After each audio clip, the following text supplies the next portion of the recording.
तो दोस्तों आज के इस वीडियो में यहाँ पे दोस्तों हम लोग काफ़ी चीज़ें इन्फोसिस के बारे में देखने वाले हैं कि इन्फोसिस में दोस्तों काफ़ी ज़्यादा एम्प्लॉयज़ को यहाँ पे निकाल दिया गया है इन्फोसिस कंपनी से। और यहाँ पे 3000 से ज़्यादा दोस्तों यहाँ पे एम्प्लॉयज़ हैं जिनको इन्फोसिस कंपनी ने निकाल दिया गया है। तो क्या रीज़न है दोस्तों जिसकी वजह से जो है इनको निकाला गया। और एलिजिबिलिटी क्राइटेरिया की बात करें तो दोस्तों यहाँ पे आपकी जो एलिजिबिलिटी क्राइटेरिया है वो दोस्तों फुलफिल होनी चाहिए इन्फोसिस कंपनी में, अदरवाइज दोस्तों यहाँ पे इन्फोसिस कंपनी टर्मिनेट कर देगी। और सबसे खराब बात यह है कि दोस्तों 6 मंथ यहाँ पे इन्फोसिस कंपनी में काम करने के बाद यहाँ पे दोस्तों इन्फोसिस कंपनी टर्मिनेट कर दे रही है। ठीक है, तो यहाँ पे 6 मंथ का टाइम क्यों लग रहा है कि 6 मंथ के बाद टर्मिनेट कर रही है। उसके बाद जो है आपके जो डॉक्यूमेंट वेरिफिकेशन में आपके एलिजिबिलिटी क्राइटेरिया फुलफिल नहीं कर पा रहे हैं, जिसकी वजह से इन्फोसिस कंपनी आपको निकाल दे रही और 6 मंथ के बाद आपको यहाँ पे टर्मिनेट कर रही है। तो इसके सारे रीजंस देखेंगे वन बाय वन और सारी चीजें दोस्तों वन बाय वन एक्सप्लेन करूंगा। तो वीडियो को लास्ट तक देखिएगा, क्योंकि यहाँ पे दोस्तों इन्फोसिस कंपनी में दोस्तों जनरली होता क्या है कि यहाँ पे एलिजिबिलिटी क्राइटेरिया मेंशन नहीं होता है कि कितने परसेंटेज होने चाहिए। तो आज के इस वीडियो में दोस्तों सारी चीजें वन बाय वन यहाँ पे मैं आपको बताऊंगा, तो अच्छे से दोस्तों वीडियो को लास्ट तक देखिएगा। तो यहाँ पे दोस्तों हुआ क्या है, टर्मिनेशन ऑफ एम्प्लॉयज। अगर आप देखेंगे you were involved in a case of falsification of education document. ठीक है, तो यहाँ पे दोस्तों एजुकेशन डॉक्यूमेंट की बात की जा रही है या फिर आप डॉक्यूमेंट वेरिफिकेशन भी बोल सकते हैं। तो इन्फोसिस कंपनी में दोस्तों इतना ज़्यादा जैसे डॉक्यूमेंट वेरिफिकेशन होता है, आपको भी पता होगा डॉक्यूमेंट वेरिफिकेशन होता है। ठीक है, और जिसे हम बीजीवी आप कह सकते हैं। और उसके साथ साथ दोस्तों यहाँ पे लॉन्च पैड होता है। ठीक है, जहाँ पे दोस्तों होता क्या है, यहाँ पे भी वेरिफिकेशन होता है। तो दोस्तों इतनी ज़्यादा वेरिफिकेशन होने के बाद भी जो एम्प्लॉयज है वो 6 मंथ के बाद टर्मिनेट हो रहे हैं, वो तुरंत टर्मिनेट नहीं हो रहे हैं। ठीक है, तो ये दोस्तों इन्फोसिस कंपनी की गलती है, जिसकी वजह से दोस्तों यहाँ पे 6 मंथ काम करते हैं, जिससे दोस्तों इन्फोसिस कंपनी का भी नुकसान है और एम्प्लॉयज का भी नुकसान है, क्योंकि उसकी एक्सपेक्टेशन होती है कि वो इन्फोसिस कंपनी में अभी और काम करेगा, एक्सपीरियंस गेन करेगा। बट दोस्तों यहाँ पे इन्फोसिस कंपनी जो है एम्प्लॉयज को टर्मिनेट कर देती है।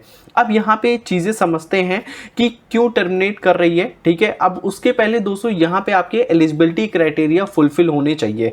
तो यहाँ पे मैं जो जो चीजें बता रहा हूँ वो फुलफिल अगर आपकी होगी तभी इन्फोसिस कंपनी में अप्लाई करिएगा, अदरवाइज मत अप्लाई करिएगा। ठीक है, मैं आपको सीधा कट बता रहा हूँ। ठीक है, क्योंकि दोस्तों यहाँ पे बहुत सारे लोगों की एक्सपेक्टेशन बढ़ जाती है। तो सबसे पहले दोस्तों यहाँ पे आपका कोई भी नो एक्टिव बैकलॉग। ठीक है, आपका कोई भी दोस्तों यहाँ पे एक्टिव बैकलॉग नहीं होना चाहिए। ध्यान रखना है आपको, कोई भी एक्टिव बैकलॉग नहीं होना चाहिए। और यहाँ पे दोस्तों बहुत सारे लोग पूछते हैं कि 12th एंड डिप्लोमा। ठीक है, तो यहाँ पे दोस्तों वो बोलते हैं कि 12th में मेरा मान लीजिए 60% है और डिप्लोमा में उनका 80% है, तो कौन सा यहाँ पे लिया जाएगा। ठीक है, तो इसमें से दोस्तों जो बेस्ट होगा वही आपका कंसीडर किया जाएगा। जैसे कि 80% है तो 80% वाला आपका कंसीडर किया जाएगा। ठीक है, तो ये दो चीज़ें आपको बहुत ही अच्छे से ध्यान रखनी है।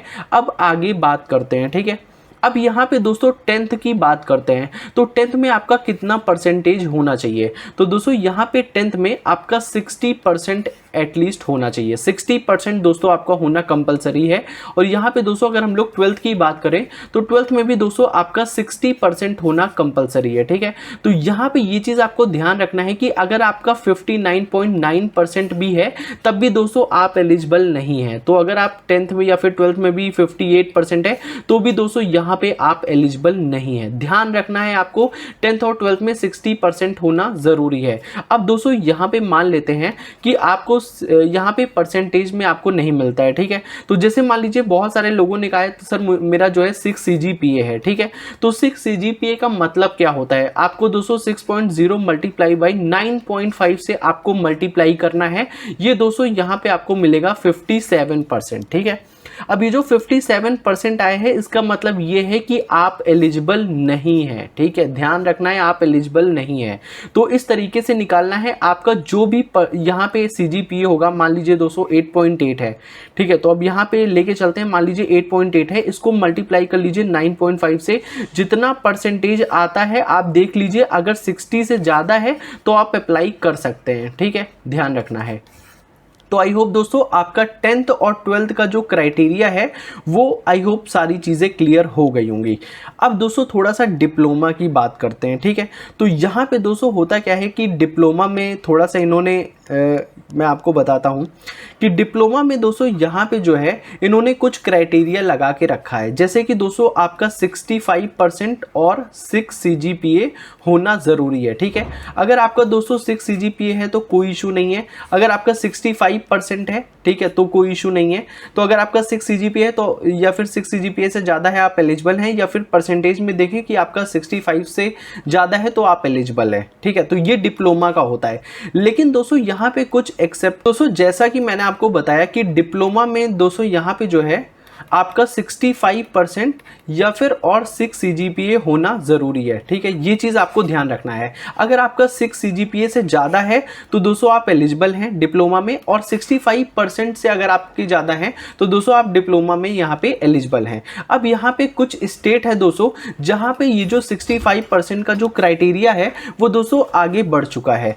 जैसे कि यहाँ पे मैं आपको बताने वाला हूँ आंध्र प्रदेश, केरला और तमिलनाडु, ठीक है। ये 3 जगह दोस्तों ऐसी है जहां पे इन्होंने जो क्राइटेरिया है वो 68% और 6 CGPA कर दिया है, ठीक है। तो ये चीज़ें आपको ध्यान रखना है। अगर आपका CGPA में है तो कन्वर्ट करने की कोई ज़रूरत नहीं है, आपका 68% होना ज़रूरी है। उसके बाद दोस्तों यहाँ पे जो है, तो दोस्तों यहाँ पे जो है और मैं आपको बताता हूँ, जैसे गुजरात एंड महाराष्ट्र, ठीक है। गुजरात और महाराष्ट्र में दोस्तों यहाँ पे ऐसा है कि आपका 58% और 6 CGPA होना कंपलसरी है, ठीक है। तो ये चीज़ें आपको ध्यान रखना है। अगर आपका परसेंटेज में है तो उसे CGPA में कन्वर्ट करने की ज़रूरत नहीं है। अगर आपका CGPA में है तो उसे परसेंटेज में कन्वर्ट करने की ज़रूरत नहीं है। अगर 6 CGPA से ज़्यादा है तो आप एलिजिबल हैं इन्फोसिस कंपनी में, और 58% से ज़्यादा है तो आप यहाँ पे एलिजिबल हैं, ठीक है। तो गुजरात और महाराष्ट्र का ये दोस्तों यहाँ पे एलिजिबिलिटी क्राइटेरिया है जो कि आपको ध्यान रखना है। और दोस्तों यहाँ पे जितने मैंने स्टेट की बात बताई आपको, उनके अलावा दोस्तों अगर आपका 65% और 6 CGPA है, ठीक है, ध्यान रखना है 65% और 6 CGPA है तो दोस्तों आप यहाँ पे एलिजिबल हैं। 6 CGPA से ज़्यादा होना चाहिए और परसेंटेज में देखें तो 65% से ज़्यादा होना चाहिए, ठीक है। तो ये होता है दोस्तों डिप्लोमा का जो मैं आपको यहाँ पे एलिजिबिलिटी क्राइटेरिया बता रहा हूँ, जिसकी वजह से यहाँ पे इन्फोसिस कंपनी में काफ़ी ज़्यादा यहाँ पे एम्प्लॉयज़ टर्मिनेट हुए हैं, ठीक है। यहाँ पे 3000 से भी ज़्यादा एम्प्लॉयज़ टर्मिनेट हैं, जैसा कि मैंने आपको बता दिया। तो ध्यान रखना है आपको कि 10th एंड 12th में एटलीस्ट दोस्तों यहाँ पे आपका 60% होना ज़रूरी है, ठीक है। और 12th और डिप्लोमा में जो आपका बेस्ट होगा वो आपका यहाँ पे कंसीडर किया जाएगा। तो डिप्लोमा में 65% और 6 CGPA होना ज़रूरी है, ठीक है। और एक्सेप्ट कुछ स्टेट के बारे में मैंने आपको बता दिया। तो ये चीज़ें दोस्तों आपको बहुत ही अच्छे से ध्यान रखना है, तभी दोस्तों आप इन्फोसिस कंपनी में अप्लाई करेगा। और दोस्तों टेलीग्राम चैनल अगर ज्वाइन नहीं किया तो दोस्तों लिंक डिस्क्रिप्शन में है, टेलीग्राम चैनल जरूर ज्वाइन कर लीजिएगा। और चैनल पे नए हैं तो चैनल को सब्सक्राइब भी जरूर करेगा। तो दोस्तों मिलते हैं नेक्स्ट वीडियो में, तब तक के लिए बाय बाय।